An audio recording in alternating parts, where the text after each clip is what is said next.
முதலாவதாக இந்த வருடத்தின் கடைசி நாளுக்கு முந்தைய நாளாகிய அதனால் ஆராதனையை கர்த்தர் ஆசீர்வதித்து தேவனுடைய வார்த்தைகளை நமக்கு ஆசீர்வதித்து புதிய ஆண்டை நாம் சுதந்திரத்துக்கு கர்த்தர் உதவி செய்வாராக. எல்லாரும் சேர்ந்து ஒரு நன்றியை சொல்லுமா? ஆசீர்வதிப்பாராக. இந்த நாளுக்கான வேதாகம பகுதி சங்கீதம் 125வது அதிகாரம். சங்கீதம் 125வது அதிகாரம் முதல் வசனத்தை வாசிக்கிறோம். கர்த்தரை நம்புகிறவர்கள் அசையாமல் நிறைந்திருக்கும் சீயோன் பர்வதத்தை போல இருப்பார்கள். அல்லேலூயா.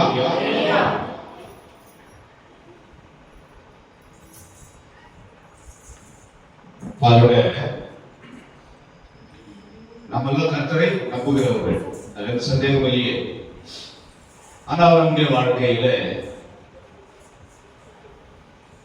அவ்வப்போது வருகிற பிரச்சனைகளை கண்டு, துன்பங்களை கண்டு நாம் என்ன பண்றோம்? பயப்படுகிறோம், அங்கும் இங்கும் ஓடுகிறோம், அங்கலாய்க்கிறோம், என்ன செய்வது என்று தவிக்கிறோம், மனவேதனை அடைகிறோம். இந்த வார்த்தை சொல்கிறது, கர்த்தரை நம்புகிறவர்கள் எப்படி இருப்பாங்களாம்? என்றைக்கும் அசையாமல் நிலைத்திருக்கும். எப்படி இருப்பாங்க? சீயோன் பர்வதத்தை போல. பர்வதம்னா மலை. காத்தடிச்ச மலை அசையுமா? மலை அசையாது இல்லையா?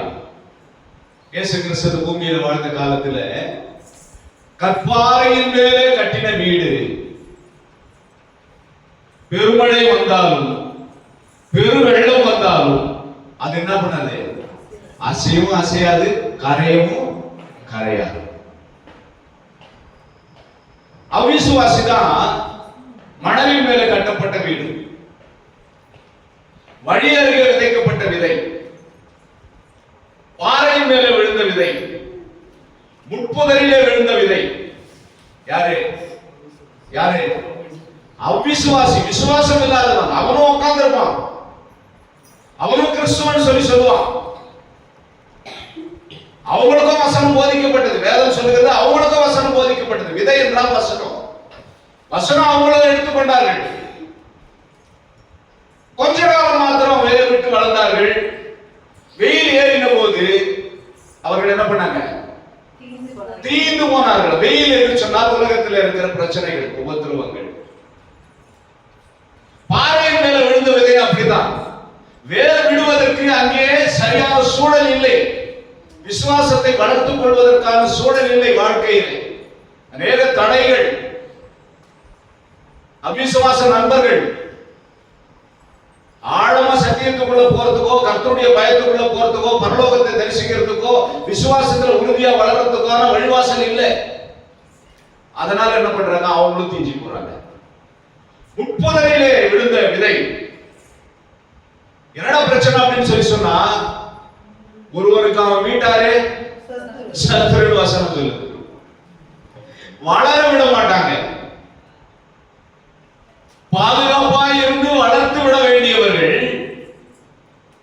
ஒருத்த புதுசா ரட்சிக்கப்பட்டாங்க அப்படின்னு சொல்லி சொன்னா, அவன் குடும்பத்தார் அவனை என்கரேஜ் பண்ணி, சரி மனம் திரும்பி இருக்கிறான், பாவத்தை விட்டு ஒழிஞ்சு இருக்கிறான், அப்படி சபைக்கு போ, வேதாகமத்தை படி, நல்ல பழக்க வழக்கங்களை கற்றுக்கொள், ஆண்டவரை துதி செவின்னு அவனை என்கரேஜ் பண்றதை விட அவனை தடைப்படுவது, அவனுடைய விசுவாசத்தை வளர்க்காமல் தடைப்படுவது. அதெல்லாம் முள்ளு என்ன பண்ணுதான்? முள்ளிலே விழுந்து அந்த விதை வளராம அந்த முள் நெருக்கி போடுதான். அவன் குடும்பத்தாரு, அவன் நண்பர்கள், அவன் பக்கத்துல இருக்கிறவங்க அவனை சபைக்கு போக விடாம, அவனை ஆராதிக்க விடாம, இல்ல அவனுடைய சூழ்நிலை ஏதாவது ஒரு காரியத்தை பேசி, நான் ஆராதனைக்கு வர முடியாத சூழ்நிலை இருக்கிறது என்று சொல்லி ஏதாவது ஒன்றை நிர்ணயித்துக் கொண்டு அவனே என்ன பண்றான்? விசுவாசத்தை வளர்த்துக் கொள்ளாம, அவன் ஆவிக்குள்ள வளராம அவன் அங்கேயே ஒடுங்கி போகிறான். அது உள்ளுள்ள இடங்களிலே விழுந்த விதை. நல்ல நிலத்திலே விழுந்த விதை இருப்பாங்க, அது வளர்ந்து அது என்ன பண்ணுது? பலன் தருகிறது என்று இயேசு கிறிஸ்து தன்னுடைய பிரசங்கங்களிலே பூமையாக ஜனங்களுக்கு விவரித்து சொன்னார். இந்த வசனம் சொல்லுகிறது, கர்த்தரை நம்புகிறவர்கள்.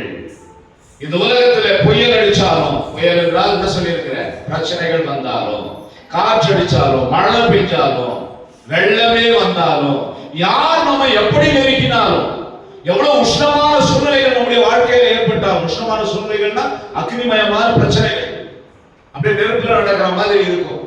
தானியேல் நடந்தா பாருங்க, சாத்ராக் மேஷாக் ஆபேத்நேகோ நடந்தாங்க இல்லையா? விசுவாசத்தை விட்டாங்களா? விடல. அதைத்தான் இந்த வசனம் நமக்கு கற்றுக் கொடுக்கிறது.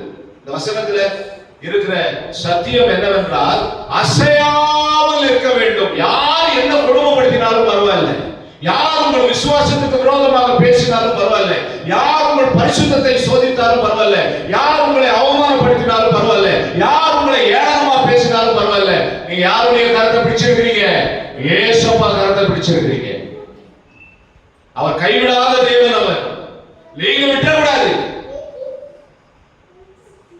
நீங்க அப்படி அசதிங்க, இப்படி அசதிங்க, முடிஞ்சு போச்சு கதை. பிசாசு அவன் வேலையை காட்டி, அவன் தந்திரமா ஆலோசனை பண்ணி, அவன் எவனை விழுங்கலாமோ என்கிற தந்திரத்துல உங்களை பிடிச்சு அவன் விருப்பத்துக்கு ஏற்ற மாதிரி உங்களை மாத்திடுவான். பிசாசுக்கு கொஞ்ச காலம் தான் கொடுக்கப்பட்டிருக்குதான். கொஞ்ச காலம் முடிஞ்ச உடனே ஆண்டவர் அதிகாரத்தை செலுத்த ஆரம்பிக்க போறாரு. அப்ப அந்த கொஞ்ச காலத்துக்குள்ள அவன் ஒரு குரூப்பை சேர்த்துட்டு, அவன் ஒரு கூட்டத்தை ஆயத்தப்படுத்திக்கிட்டு நரகத்தை ரொப்பணும். அவன் வேலை அது. கர்த்தருடைய பிள்ளைகள் பரலோகத்தை ரொப்பணும், பிசாசுடைய பிள்ளைகள் நரகத்தை ரொப்பணும். அது அவனுடைய வேலை.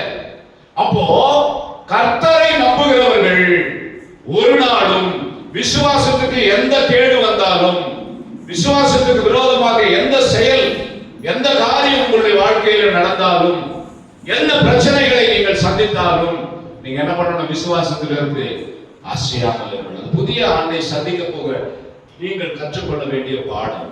வரப்போகிற ஆண்டிலே ஒரு வேளை உங்களுக்கு விசுவாசத்தை வழி போகக்கூடிய பிரச்சனைகள் வரலாம், ஆராதிக்க கூடாத பிரச்சனைகள் வரலாம். கட்டி போட்டாங்க. புதிய ஏற்பாட்டு சபை என்ன பண்ணாங்க? சிறைச்சாலையில கட்டி போட்டாங்க. அவங்க ஜெபம் பண்ணாங்க, அவங்க துதிச்சாங்க. கட்டுக்கள் என்ன பண்ணப்பட்டது? சங்கிலிகள் என்ன பண்ணப்பட்டது? உடைக்கப்பட்டது. அல்லேலூயா. ஆமா, அவர்கள் ஜெபம் பண்ணினார்கள். அவர்கள் ஜெபம் பண்ணின இடம் அசைந்தது. அவர்களை சங்கிலிகளாலே கட்டி போட்டார்கள். சங்கிலிகளாலே அவர்களை கட்டப்படாமல் போயிற்று. அசையவில்லை அவர்கள். நீங்க என்ன பண்ணாலும் பரவாயில்லை. நைட்டெல்லாம் சிறையில் அடைச்சிட்டு பொழுது விடுச்சு சொல்றாங்க, நீங்க இந்த நாமத்தை குறித்து எங்கேயும் பேசக்கூடாது, எவ்வளவு பிரசங்கம் பண்ணக்கூடாதுன்னு சொல்லி அனுப்புறாங்க. போய் திருப்பி காலையில போய் விடையில போய் திருப்பி அவர் தெருவில் நின்று கத்திக்கிட்டு இருக்கிறாரு. சீஷர்கள் தெருவில் நின்று கத்துறாங்க, இயேசுவே மெய்யான தெய்வம், இயேசுவை ஏற்றுக்கொள்ளுங்கள், இயேசுதான் நம்முடைய ரட்சகர் பேசுறாங்க. அவருக்கு மரண பயம் இல்லை. அவர் சொல்றார், கிறிஸ்து எனக்கு ஜீவன், என்னுடைய வாழ்க்கை கிறிஸ்து, நான் அந்த கிறிஸ்து என்னுடைய ஜீவனாக இருக்கிறதுனால அந்த கிறிஸ்துவுக்காக மரிக்கவும் நான் ஆயத்தமா இருக்கிறேன். அது எனக்கு ஆதாயம் தான். ஏன்னா கோதுமை மணியாவது நிலத்துல விழுந்தா செத்தா என்ன பண்ணும்? அநேக கோதுமை மணிகளை உருவாக்கும். இயேசுவின் நாமத்தின் நிமித்தம் அவர்கள் எவ்வளவாய் ஒடுக்கப்பட்டார்களோ அவ்வளவு வசனம் பரவியது, அவ்வளவு சபை விருத்தியானது, அவ்வளவு விசுவாச கூட்டத்தார் பெருகினார்கள். வேத வசனம் அப்படிதான் சொல்லுது. கர்த்தருக்காக வைராகியமா நிக்கணும். இந்த வசனத்துடைய அர்த்தம் என்னடான்னா, என்ன துன்பம் வந்தாலும் பாட்டோட நிறுத்திக்கிட்டு, என்ன வந்தாலும் ஏது வந்தாலும் அப்பாவை ஸ்தோத்திரிப்ப அப்படின்னு சொல்லி பாட்டோட நிறுத்திக்கிட்டு நம்ம வேலையை பார்க்கறத விட அதை நிஜப்படுத்த வேண்டும் வாழ்க்கையில். எத்தனையோ தடைகள் வரலாம் ஆண்டவரை நம்ம தள்ளி வைக்கிறதுக்கு, ஆண்டவரை நம்ம ஆராதிக்காம இருக்கிறதுக்கு, ஆண்டவருடைய விசுவாசத்தை விட்டு வழியில் போறதுக்கு. ஆசீர்வாதம் எப்படி வரும்? நேற்று என்ன சொன்னாங்க? நிபந்தனைகளோடு கூடிய ஆசீர்வாதங்கள் தான் கர்த்தர் கொடுக்கிற ஆசீர்வாதம். நிபந்தனையே இல்லாத ஒரு ஆசீர்வாதம் வருகிறது என்றால் அந்த ஆசீர்வாதம் அது ஐஸ்வர்யத்தை தரக்கூடிய ஆசீர்வாதம் அல்ல, அது நம்மை பாதாளத்துக்கு கொண்டு போகக்கூடிய ஆசீர்வாதம். வேதம் சொல்லுகிறது, கர்த்தருடைய ஆசீர்வாதமே ஐஸ்வர்யம் தரும், அதோட அவர் வேதனைகளை கூட்ட மாட்டார். உனக்கு வேதனை இல்லாத ஆசீர்வாதம் வேண்டுமா? இல்ல இப்போ நீ செழித்திருந்து நரகத்திலே கொண்டு போய் விட ஆசீர்வாதம் வேணுமா? உலகம் முழுவதும் ஆதாயப்படுத்திக் கொள்ளலாம். நீ காலரை தூக்கி விட்டு நடக்கலாம். நீ நல்ல சொகுசா வாழலாம். ஐஸ்வர்யவான் நல்ல சொகுசா வாழ்ந்தான். அவருடைய வாழ்க்கை இந்த பூமியோட முடிஞ்சு போச்சு அப்படின்னு நினைச்சான். ஆனா கொண்டு போய் எங்க விட்டார்? அவரை நரகத்துல விட்டார் ஆண்டவர். அல்லேலூயா சொல்லுங்க. கர்த்தருக்காக பாடுகளை அனுபவிக்கவும், கர்த்தருடைய சித்தத்தை நிறைவேற்ற தன்னை அர்ப்பணம் பண்ணவும், தனக்கு லாபமாய் இருந்தவைகளை நஷ்டம் என்று எண்ணவும் விரும்புவதே கர்த்தருடைய பிள்ளைகளுடைய வாழ்க்கையில ஜெயத்தை கொண்டு வரக்கூடியதாக இருக்கிறது. அடுத்த ஒரு வசனத்தை கூட நம்ம வாசிக்கலாம் பாருங்க. சங்கீதம் 27:3. சங்கீதம் 27:3. 3ஆம் வசனம். எனக்கு விரோதமாக ஒரு பாளையம் இறங்கினாலும் என் இருதயம் என்ன பண்ணாது? பயப்படாது. அல்லேலூயா சொல்லுங்க. எவ்வளவு ஒரு நம்பிக்கையான வார்த்தை பாருங்க. ஏன்? கர்த்தர் என்னோடு கூட இருக்கிறார். கர்த்தர் என்னோடு கூட இருக்கிறார். பாளையம் அப்படின்னு சொன்னா, நான் நேரத்தை சொன்னேன், பாளையம் அப்படின்னு சொல்லி சொன்னா திரள் கூட்ட ராணுவம், திரள் கூட்ட ஜனங்கள். ஒரு பெரிய உறுப்பு எனக்கு விரோதமா பேசிக்கிட்டு இருக்குது. ஒரு பெரிய உறுப்பு இந்த ஊழியத்தை கெடுக்க சிந்தித்துக் கொண்டிருக்கிறது. ஒரு பெரிய உறுப்பு இந்த ஊழியத்தை அழிச்சு இருக்கிற விசுவாசிகளை எப்படியாக நிறுத்திவிட வேண்டும் என்று சொல்லி கங்கணம் கட்டி திரிகிறது. சொல்லுங்க. கர்த்தராலே ஏற்படுத்தப்பட்ட ஊழியமா இருந்தா இதை அழிக்க ஒருவராலும் என்ன பண்ண முடியாது, கூடாது. ஒவ்வொருடைய வாழ்க்கையிலும் அவருடைய விசுவாசத்தை விட்டு வழிவு போக செய்கிறதான அநேக விதமான தந்திரங்கள் மறைமுகமாக நடக்குது. உங்களுக்கு தெரியாது. உங்களை அறியாமலேயே ஒரு பொறுப்பு உங்களுக்கு விரோதமா செயல்படும். அதுதான் பிசாசனுடைய எண்ணம். அவன் வேலையை செய்யணுமா வேண்டாமா? கர்த்தருடைய பிள்ளைகள் நம் வேலையை செய்யும்போது அவன் வேலையை செய்யணும். அவன் லூசிபருக்கு கணக்கு கொடுக்கணும். இன்னைக்கு போற எத்தனை பேர் பாவத்துல தள்ளின, எத்தனை பேர் என்ன விசுவாசத்தை விட்டு வெளியே போக பண்ண, எத்தனை பேர் இன்னைக்கு ஆராதிக்க போகாம தடை பண்ண, எத்தனை பேருடைய குடும்பத்துல பிரச்சனை பண்ண. இது அவனுடைய வேலை. அவன் கணக்கு கொடுக்கணும் லூசிபருக்கு. இதை செய்வதற்காக அவன் ஆயத்தமா இருக்கிறான். யோபுவை சுற்றிலும், யோபுடைய குடும்பத்தை சுற்றிலும் நோந்து பார்த்துக்கிட்டே இருந்தான், வாசல் முடிச்சுக்கிட்டே இருந்தான். எப்படா சான்ஸ் கொடுப்பான், எப்படா ஒரு வாய்ப்பு கிடைக்கும் இவ குடும்பத்தை நம்ம கெடுக்க. ரெடியா சொல்லுங்க. நம்ம எல்லாரும் சுற்றிலும் இதே பிரச்சனைகள் இருக்கு. யோபுடைய குடும்பத்தை சுற்றிலும் இருந்த பிரச்சனைகளை போலவே யோபுடைய குடும்பத்தை திசை திருப்பி யோபுடைய குடும்பத்தை அழிக்க வந்த பிரச்சனைகள் போலவே நம்ம ஒவ்வொருவருடைய வாழ்க்கையிலேயும் பிரச்சனைகள் வந்து கொண்டேதான் இருக்கும். பிசாசுடைய வேலை அதுதான். வசனம் என்ன சொல்கிறது? அவனை விழுங்கலாமோ,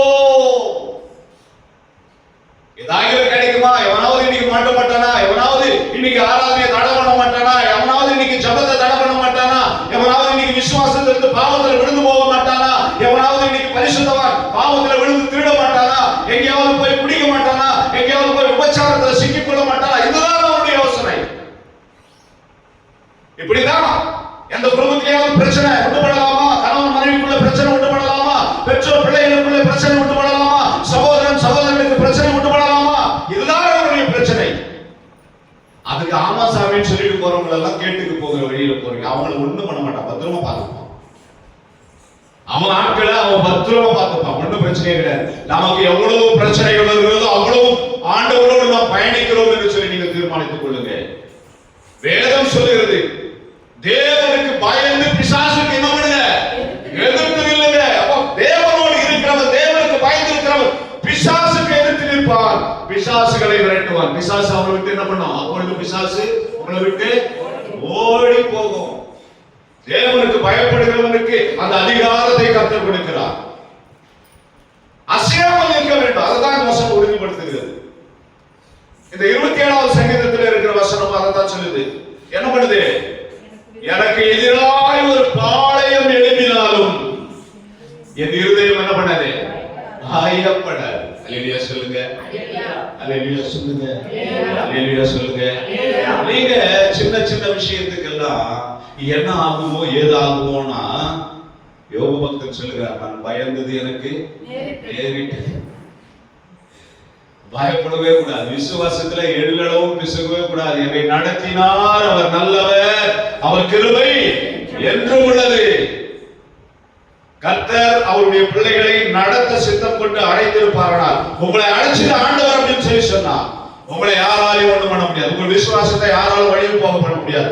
நீங்களா தானா வந்த, இல்ல ஐயா கூப்பிட்டு வந்த, இல்ல அந்த சொல்லி வந்த, இங்க சொல்லி வந்த, அவங்களுக்காக தான் நான் சபையில் இருக்கிறேன், அவங்களுக்காக தான் நான் கிறிஸ்துவனா இருக்கிறேன், இந்த ஒரு காரியத்துக்காகத்தான் நான் இயேசுவை ஏற்றுக்கொண்டேன். No, never.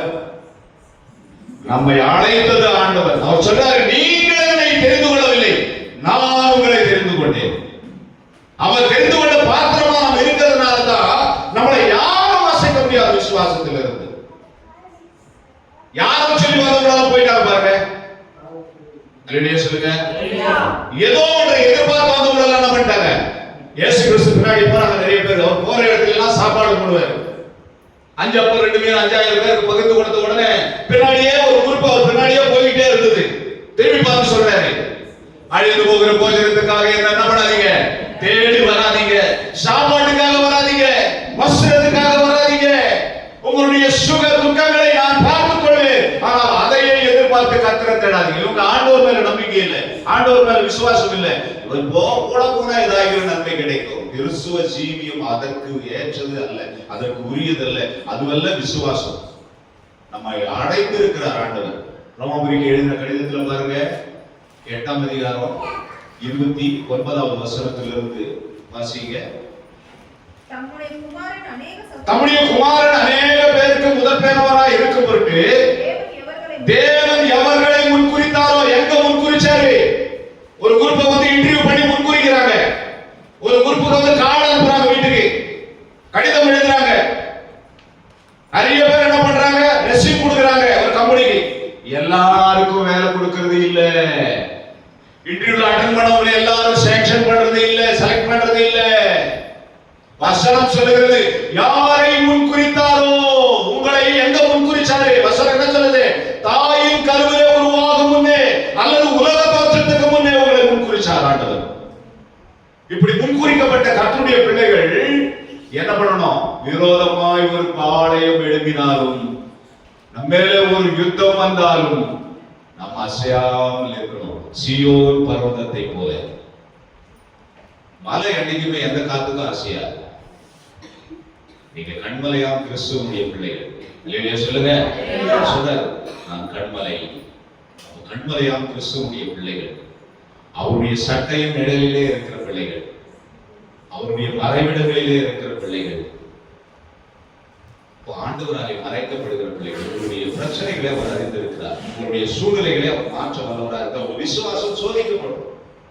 வேதம் சொல்கிறது, அழிந்து போகிற பொன்னானது அக்னியினாலே முடமிடப்படும் சொல்லிட்டு கீழே இருக்கிற வரி சொல்லுது, அதை காட்டிலும் பெரிதாக இருக்கிற உங்கள் விசுவாசம் என்ன பண்ணப்படும்? சோதிக்கப்படும். அப்ப சோதிக்கப்படும் போது நம்ம மலை மாதிரி நிக்கணும். ஆண்டவரே, என்ன வந்தாலும் எது வந்தாலும் நான் சொல்லுவேன் ஆண்டவரே. இன்னொரு வசனத்தை கூட நம்ம வாசிக்கலாம் பாருங்க. எரேமியா 17:7-8 எப்பவுமே நம்ம அடிக்கடிக்கு தியானிக்கிற ஒரு வசனம். 17ஆம் அதிகாரம் 7வது வசனம். கர்த்தரை நம்பிக்கை வைத்து, கர்த்தர் மேல நம்பிக்கை வைத்து, கர்த்தரையே தன் நம்பிக்கையாக கொண்டிருக்கிற மனுஷன் பாக்கியவான். அவன் தண்ணீர் அண்டையிலே நாட்டப்பட்டதோ, கால்வாய் ஓரமாய் வேறு விடுகிறதோ, உஷ்ணம் வருகிறதை காணாமல் இலை பச்சையா இருக்கிறதோ. பாருங்க, இதுதான் முக்கியம்,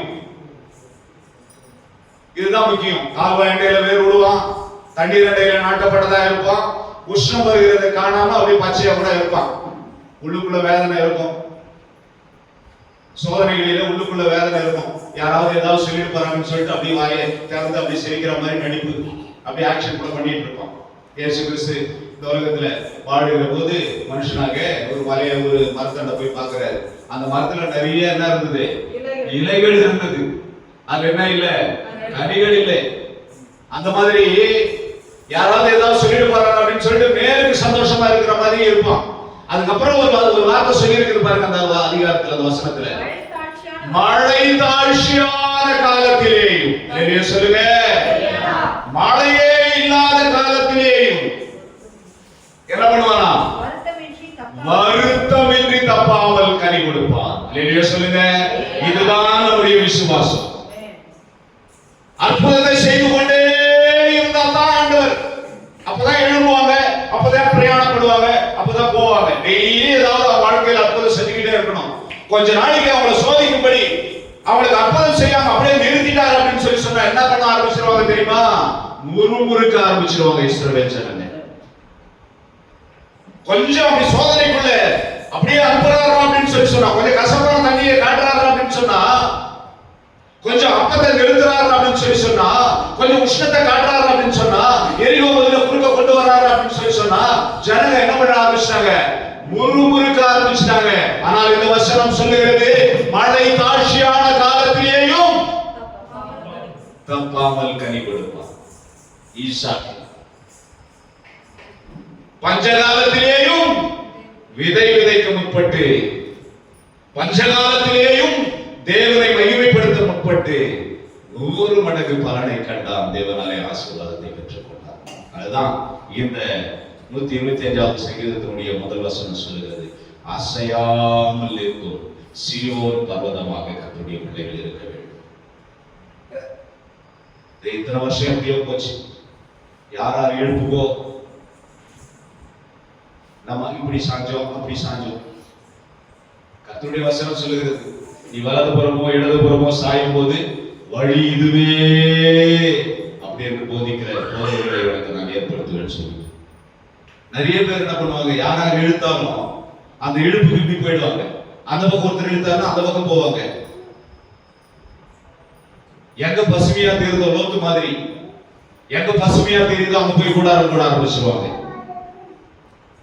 கர்த்தருக்காக வைராகியம் இருக்க மாட்டாங்க. லோத்து என்ன பண்ண, தன் கண்களை ஏறெடுத்து பார்த்து பச்சை பசேல் என்று அது ஏதேனை போல இருந்தது என்று சொல்லி அங்க போயிட்டார், கூடாரம் போட்டார். கடைசியில் அவருடைய கதி என்ன?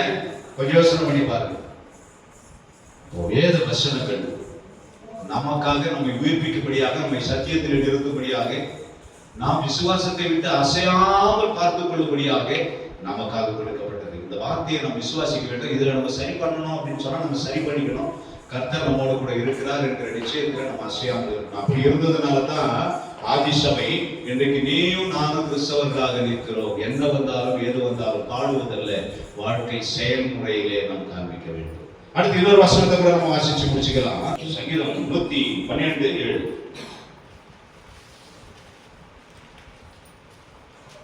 துர்ச்செய்தியை கேட்கிறதினால் பயப்படான். துர்ச்செய்தியை கேட்கிறதினால் பயப்படான். அவன் இருதயம் கர்த்தரை நம்பி திடனாய் இருக்கும். அவன் கர்த்தரை நம்பி திடனாய் இருப்பான். அவன் இருதயம் எப்படி இருக்கும்? கர்த்தரை நம்புகிறவன். வாசிச்சையா 125 சங்கீதத்துல கர்த்தரை நம்புகிறவர்கள் துர்ச்செய்தியை கேட்கிறதினால் என்ன பண்ண மாட்டான்? துர்ச்செய்தியை கேட்கிறதுனால என்ன பண்ண மாட்டான்? பயப்பட மாட்டான். தமால் ஒரு சவுண்ட் வந்தது, எல்லாரும் அதிர்ச்சி ஆயிடுச்சு.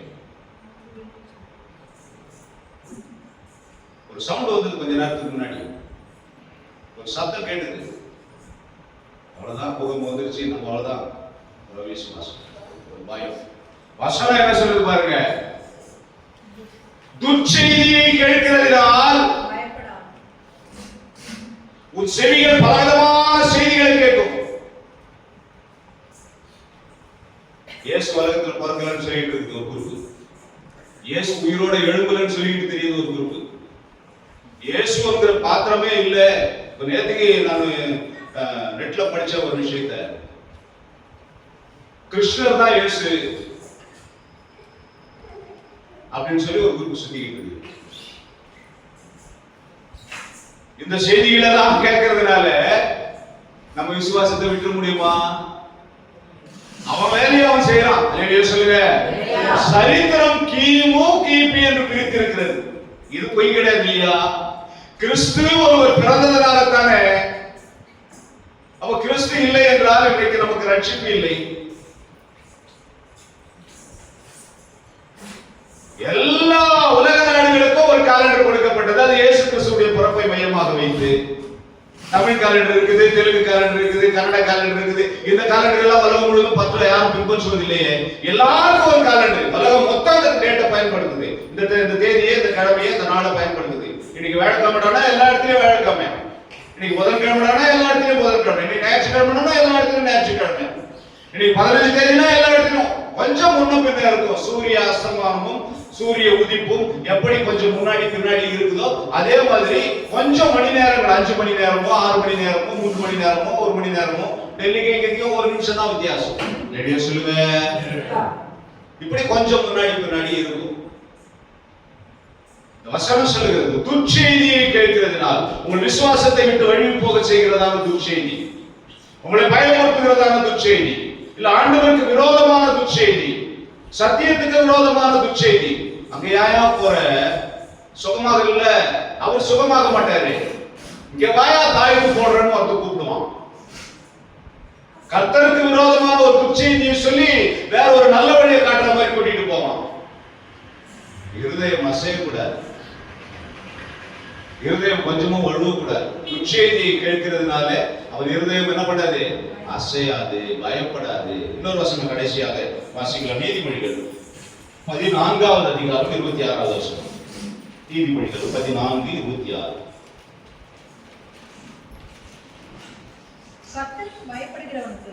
கர்த்தருக்கு பயப்படுகிறவர்கள் திட நம்பிக்கை உண்டு, அவன் பிள்ளைகளுக்கு என்ன கிடைக்கும், அடைக்கலம் கிடைக்கும். நீ திட நம்பிக்கையோடு இருந்தா உன் பிள்ளைகளுக்கு கர்த்தருடைய பாதுகாப்பு கிடைக்கும்.